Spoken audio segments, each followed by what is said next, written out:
Okay, in this video, I'm going to show you guys how to do just some simple edits for the stencil project. So I first imported them, just got from a random memory card. It looks like these photos were maybe a little bit underexposed. Just heads up, you can see over here what the settings were.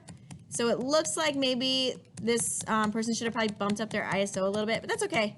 I'm going to go ahead and go over to the Develop tab. And here we go. All right, so this looks like an interesting photo. So you can decide to leave the background around it. Maybe you have your hand in it. Obviously, that artist, Rudy Willingham, has many where he's making it very clear what he's framing and taking a picture of. You can also decide to crop. If you want to crop, okay, few things. Crop tools right here. Okay, before I crop though, I'm gonna see if I can like maybe straighten this up a little bit. So I'm gonna go down and let's see. Go down, keep going. Your screens are much bigger, so it'll be probably easier to do this. I'm gonna maybe do some lens correction, see if that's built in there. It's a pretty standard lens, so there we go. It looks like it was able to find it. And then I'm gonna scroll down and there's this transform. Let me see if I hit auto, if this will kind of straighten up the edges of my paper. I don't know if my computer is, did it do anything? I think my computer might be lagging a little. Oh, there we go. So it did a little something. All right, now I'm gonna go on up to the crop tool. So the crop tool is right here. So this is where I get back to all my sliders. Okay, and then here's the crop tool. So I'm gonna go ahead and use the crop tool. And I can decide if I want to keep the aspect ratio the same as the original. If you're cropping to a specific size, like let's say you have a frame that you know this needs to be 8 by 10, you can choose that aspect ratio, so on and so forth. By the way, let's say I needed to rotate this image. You can always, when you're in the library, right click, and there's a rotate left, right. Okay, that's easy to do there. So just in case you do need to turn anything around, I'm gonna go back to the develop and go back to the crop. Oh, am I not here? Okay, I'm gonna go to my crop and I'm gonna go ahead and bring this in, and this is gonna maintain the same aspect ratio. And I like that, so all I have to do is go back to these sliders. Okay, I could try doing the auto and see if auto can kind of clean this up a little bit for me. Okay, that already looks a lot better. Okay, so auto might be a good starting point.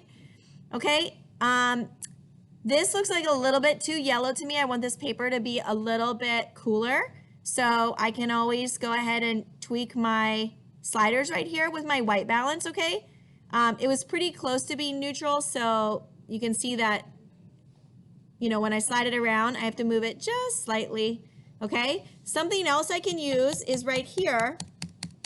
There's like a little eyedropper.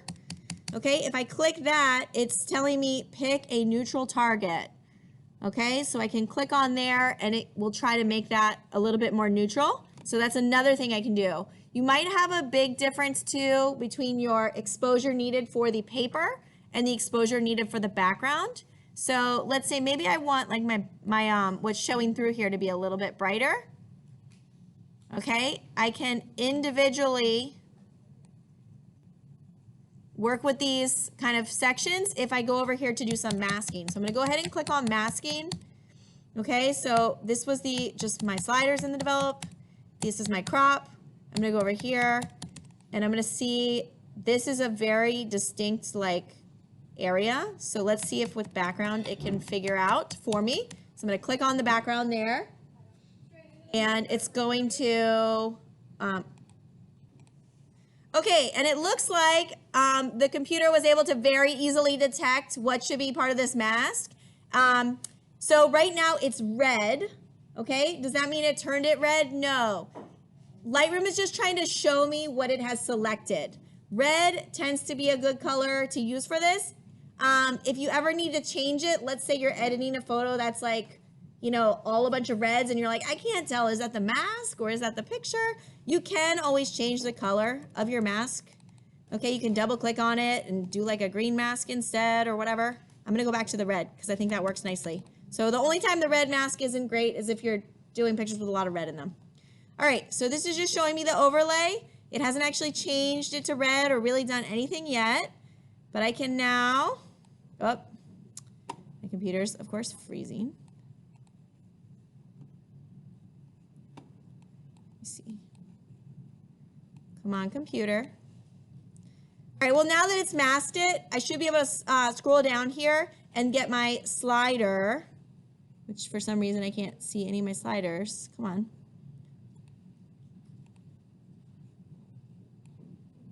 All right, let me see. I'm on my tiny screen. Oh, come on.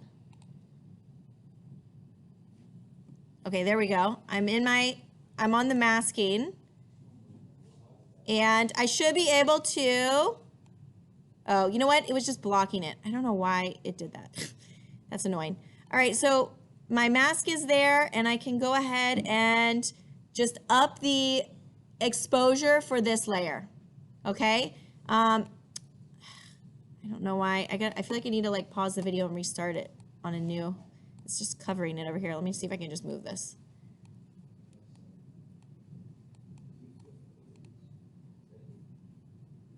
Okay, there we go. You can see that it's changing that exposure. Okay, versus I'm just showing you that this is what the mask is changing this area, okay? I don't know why. On your screen, it won't be hiding it. It's like trying to squish everything together because I have a really tiny screen on my laptop. But these sliders will be very like obvious for you, okay? I don't know why it was covering it. But mask, and then you can go ahead and bump up the exposure maybe of that front, make it a little bit brighter, okay? When you are finished with all of your edits, so like I'm happy with this, great. Few things you can do. Let's say you have another picture that needs pretty much the same edits. Maybe I was choosing between these two pictures and I liked them both, right? Maybe I want to take these same edits and I don't want to have to like go through all those steps again. I'm really liking how this one is. If I go ahead and hit copy here, I can copy these edits, okay, onto the other one. Now, I'm not going to, this is like letting me choose what I want to copy and what I don't. And I don't want to copy the crop, right? Because the crop is going to be different one picture to the next. There are some occasions where you might want to like maybe shot 3 things in a row and you do want the exact same crop. You can go ahead and check that. So this is really nice because you can check and uncheck the things you want. I'm going to go ahead and hit copy, and then I'm going to go here and I'm going to hit paste, and it's going to paste a bunch of those edits on. Oh, hold on. I feel like my computer's just lagging. Yours is going to be much faster. Okay, there we go. So you can see that it pasted on most of the edits, which is going to give me a good starting point. It didn't do the mask, so I could go ahead and do that masking individually, but it's a nice starting point, right? It looks much better than the original. Okay, and I can, maybe this one, maybe I'll try the same edit on this one. Let me go to this next one, and I'm going to hit, let me find one that's more in focus.